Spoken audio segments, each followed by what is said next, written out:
ஒரு நாள் வந்து ஒரு ரிலேட்டிவ் என்ன சொன்னாங்கன்னா, உங்க பையன் வந்து என்ன பார்த்துட்டாங்க. நான் சின்ன பையன், நான் இப்போ வந்து நான் 6th ஸ்டாண்டர்ட் தான் படிக்கிறேன்னு வச்சுக்கோங்க. அப்போ அவங்க என்ன பார்த்துட்டு என்ன சொன்னாங்கன்னா, உங்க பையன் தான் உலகத்திலே வந்து ஃபேட்டஸ்ட் ஒரு பையனா வருவான், உலகத்திலே குண்டான பையனா உங்க பையன் தான் வருவான்னு சொல்லிட்டு அதை சொல்லி சிரிச்சாங்க. எங்க அப்பா அம்மாவுக்கும் ரொம்ப ஒரு மாதிரி ஆயிடுச்சு. ஸோ அந்த பாயிண்ட்ல வந்து எனக்கு என்ன பண்றதுன்னே தெரியல. ஸோ அதுக்கப்புறம் மறுபடியும் எங்க வீட்டில் வந்து என்ன பண்ணாங்கன்னா, எனக்கு வந்து எப்படியாவது எனக்கு வெயிட்டை குறைக்கணும்னு சொல்லிட்டு நிறைய விஷயம் ட்ரை பண்ண ஆரம்பிச்சாங்க. அப்போ ஒரு பாப்புலரான வெயிட் லாஸ் பிராண்ட் வந்து என்ன பண்ணாங்கன்னா, எங்க ஃபேமிலி வந்து அப்ரோச் பண்ணியிருந்தாங்க.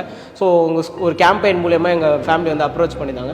அவங்க வந்து என்ன சொன்னாங்கன்னா, இந்த ட்ரிங்க் குடிச்சா போதும் உங்கள் பையன் வெயிட் லாஸ் பண்ணிடுவோம் அப்படின்னு சொல்லிட்டு எங்களோட இன்செக்யூரிட்டியை வச்சு அவங்க வந்து ஒரு 20,000க்கு ஒரு ப்ராடக்ட் விற்றாங்க. ஸோ நான் அதை குடித்தேன். அந்த ட்ரிங்க் குடித்ததுக்கப்புறம் எனக்கு வெயிட் குறைஞ்சது. ஆனால் எனக்கு என்ன ஆச்சுன்னா, அது ஒரு அன்சஸ்டைனபிள் வேனால அது என்னால் கண்டினியூஸாக பேலன்ஸ் பண்ண முடியல.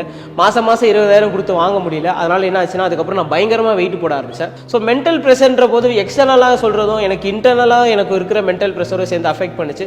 ஸோ ஏன்னு பார்த்தீங்கன்னா, நான் ப்ராக்ரஸ் பண்ணுறேன் ஆனால் எனக்கு ரிசல்ட்ஸ் இல்லைன்னு சொல்லிட்டு அது எனக்கு ப்ரெஷராக இருக்கும். ஸோ மென்டல் ப்ரெஷர் வந்து வெளியிலேருந்து நிறைய இடத்துல இருந்துச்சு. என்னோட லாஸ்ட் இன்டர்வியூவில் கூட நான் சொல்லியிருப்பேன்.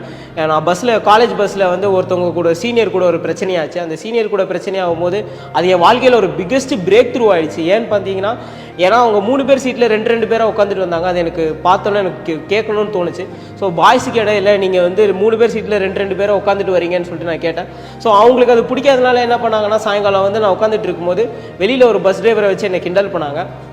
ஸோ இன்னும் கிண்டல் பண்ணாங்கன்னா, நான் இந்த சைடு வந்து பாரு, அப்போ வந்து அந்த பஸ் டிரைவர் வந்து சொல்கிறாரு, இந்த சைடு பாரு பஸ்ஸில் காற்றே இல்லைன்னு சொல்லிட்டு சொல்கிறாரு. அது எனக்கு ரொம்ப கஷ்டமாக இருந்தது. அன்னைக்கு ஈவினிங் நான் உண்மையில அழுதுட்டு போனேன். அந்த பாயிண்ட் வந்து எனக்கு ரொம்ப பிரேக் ஆன ஒரு பாயிண்ட்.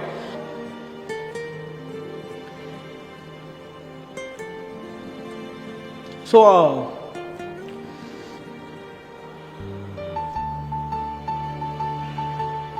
அதுக்கப்புறம் வந்து பார்த்தீங்கன்னா லாக்டவுன் போட்டாங்க.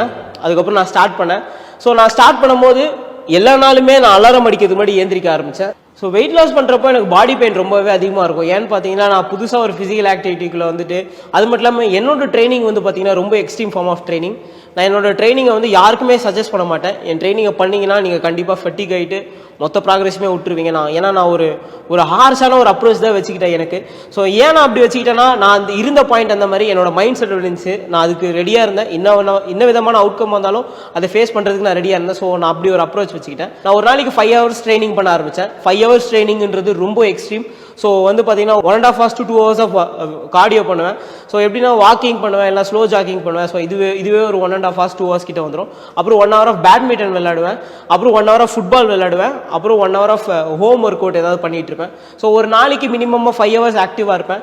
ஸோ இது ஒரு எக்ஸ்ட்ரீம் ஃபார்ம் ஆஃப் ட்ரைனிங். இது பண்ணும்போது எனக்கு என்னன்னா, பாடியில் வந்து சோர்னஸ் ரொம்ப அதிகமாக இருக்கும், பெயின் ரொம்ப அதிகமாக இருக்கும்.